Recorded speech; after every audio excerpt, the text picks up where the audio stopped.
Hi. Hey, how are you? Good. How are you? Doing good. Good. Thanks for joining me today. I'm excited to chat with you. Sure, for sure, for sure. Yep. Yeah, glad Well, we let's could do jump in. Huh? this. Glad we could do this today. I know. Thank you so much. Well, I would love for you to just kind of share a little bit about yourself and where you were in starting with me. We've been working together for 16 weeks. So, where did you start? How'd you get here? Why did you decide to work with me? Any of those things. Yeah. So, I've been, a marriage and family therapist working for a long time for different agencies. And, due to some of the changes that the agency I most recently was working for, changes that they made that kind of would affect my bottom line. And just some structural changes they made kind of really pushed me to start thinking about launching out into my own private practice. It was something I had wanted to do for a long time, and that was kind of just the final push that made me think this is the right timing. I need to start pursuing this more seriously.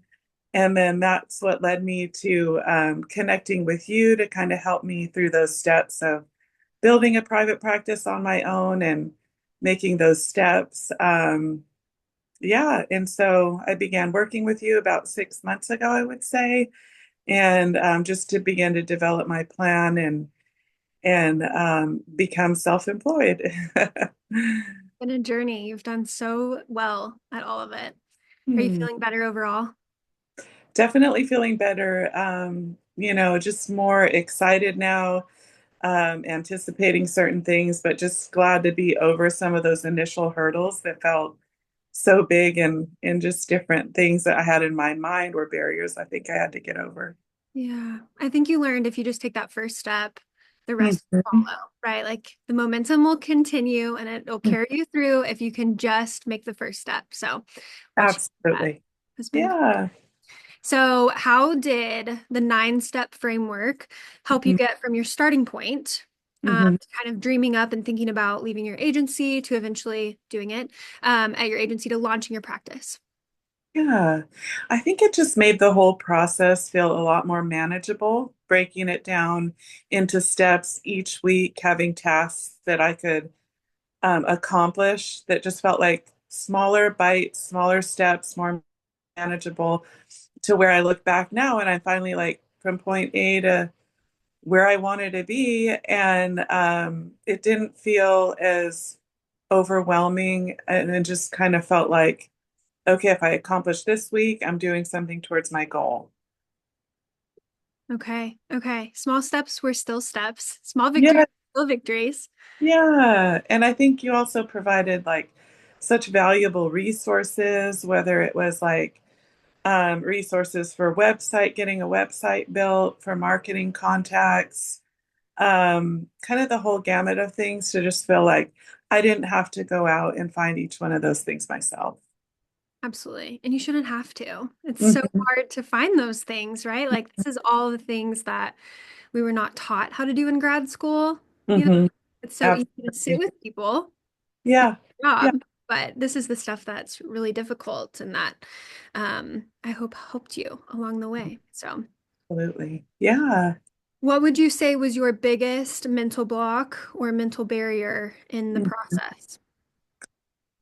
For me, I think just getting to that point where I felt like I could leave the agency I was working for and kind of cut those security blanket ties of just receiving the referrals they provided was the biggest mental block, I think. And, part of how I kind of got over that was just, again, applying the step by step, building this practice with you. And also, really sitting down and realizing like once I hit a break even point and seeing that in one day in my private practice, I could make the same amount of income that I was making working 4 days, seeing like 6 clients a day at my other practice, really kind of helped, push over that mental block, I think, as well as just learning how to generate clients on my own and referrals, which I was really depending on them for, but you know, you finding that the website and having a psychology today and just, you know, all of the marketing tools that you kind of help me put in place, help me to see that I can generate that client base um, and just begin to see how I'd be getting in new referrals and that kind of thing. Yeah, it's really scary thinking about being out on your own and having to do all this by yourself. And Hmm. the work can be consistent, right? Like that is the upside of agency work is that you are given your clients, you're given your schedule, all those things. But there's not as much freedom and flexibility in it. So once you figure out how to do it yourself, it's like, oh my gosh, this is so much better. Absolutely. Yeah. Yeah. No, that was definitely freeing, I think. Good. Speaking of freeing, what was the most empowering part of this process for you? Mm. Yeah, I think um, just realizing like you can be self-employed, you can be in a place where you can make your own hours, see the amount of clients that you feel comfortable with seeing a day, where you can give your best skills forward without feeling like your your clients are just a number that you sort of have to, you know, take on. And you know, answering to yourself as your own employee, you know, being self-employed just has its advantages, that you can make your own schedule. All of those things I think were really gratifying and freeing and just have so much reward. Good. You also decided to set your own cash pay rate to take on cash pay clients, depanel from a few insurances. And you Mhm. still have a few of them that were grandfathered in that continued over with you. But overall, how is the cash pay side of things going? And are you feeling more confident in that? Yeah, definitely going well, and I'm seeing a path to just growing that even more. And I think my long-term goal is to depanel from all insurance. But while I'm in this in-between zone, you know, keeping a couple and having my old clients that came over with me be able to stay on their insurance has been a good plan temporarily. But I definitely, you know, see a path for having just not having to have insurance anymore, not having to deal with all of that, and having private pay, just for a lot of reasons, makes it a lot easier for me. Absolutely. And we talked so many times about niching down. You Mhm. definitely came in and you're like, I want to help everyone accomplish all the things. And I was like, Michelle, you can't. You are not supposed to do that, not meant to do that, right? Like it's that definitely takes you towards burnout if you continue that. And so you found Right. a niche and those people started coming to you, seeing your Mhm. value. You recognized your value as well and the transformation that you bring to your clients. And I think that also made cash pay easier. For sure, for sure.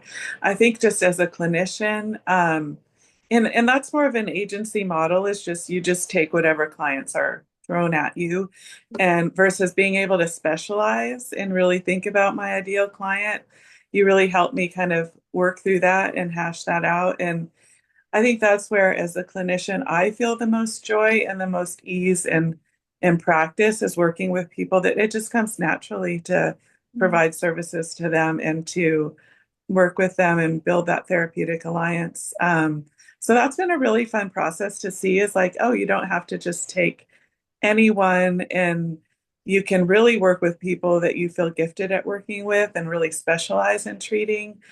And so I think niching down is like a real advantage and something we're not really taught to think about either. Absolutely. No, in grad school, it's like you got to help anyone and everyone at any time of day. Mhm. And that's why we have so many burnout clinicians in the United States. So, uh, Yeah. so And much. how do you get good at serving like that many? I mean, you really can't specialize in treating that many different people. No, absolutely. You become really good at one or two things, and then your Mhm. confidence grows too, and you become even better at it. And then you have more people that are searching for you because you become the woman for the job. Yeah. Yeah. Good. That's awesome.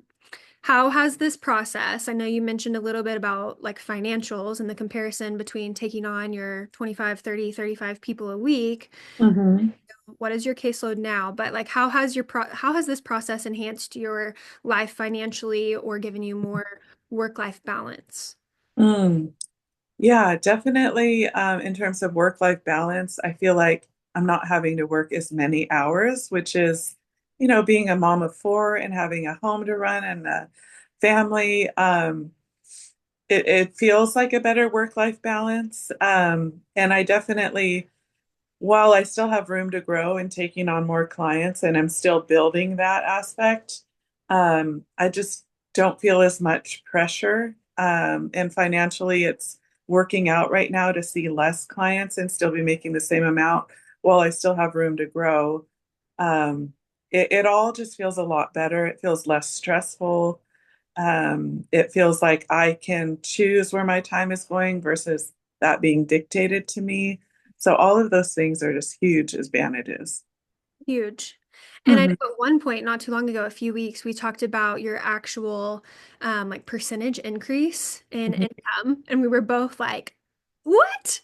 So just to tell Hmm. anybody who's watching, you're Hmm. making about 178, was it 178% more Hmm. working half the time? Yeah, yeah, yeah. That's huge. Huge. And it's a huge reason why, if you're considering this, you should just do it. You should just take the steps. It's worth the investment.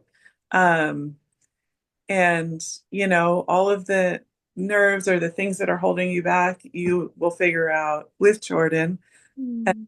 go through that. And it all comes together. It's so good. What Mhm. advice? What advice would you tell future future members of private practice with purpose? Like any advice you could give them mentally, emotionally, spiritually, physically, anything. Yeah, How would you empower them or encourage them? yeah. I would just say, don't wait any longer. Take that step. It You will meet any challenges. You'll find the right path, the right answers, and don't let fear hold you back Mm. because holding me back. And I am so thankful that I just pushed through, that you and I together came up with like an end date for when I would leave my agency and finally, do all of those things. And so anything that felt insurmountable, we were able to answer and come up with a plan and a timeline. And so that would be my advice is just take the step. It'll break it down to manageable pieces and don't be afraid. It's definitely easier having a partner in it with you, some accountability, somebody to help encourage and motivate you along the way. Like we were never meant to do this all alone, right? So. That is key. I think it would have felt kind of overwhelming to just figure it out all on my own. Whereas why reinvent the wheel when you have all the steps necessary? And that was so helpful to me. And so I'm really thankful for that. Good. Well, I'm thankful for you as well, Michelle. It's been so good working with you. I know we have a few more sessions together, and then you're going to graduate out and keep building your business, which is amazing. So I'm so proud of you. You've come so far and only up from here. Thank you so much. You're welcome. Thanks for being here today, Michelle. Take care. We'll see you. Thank you. Bye.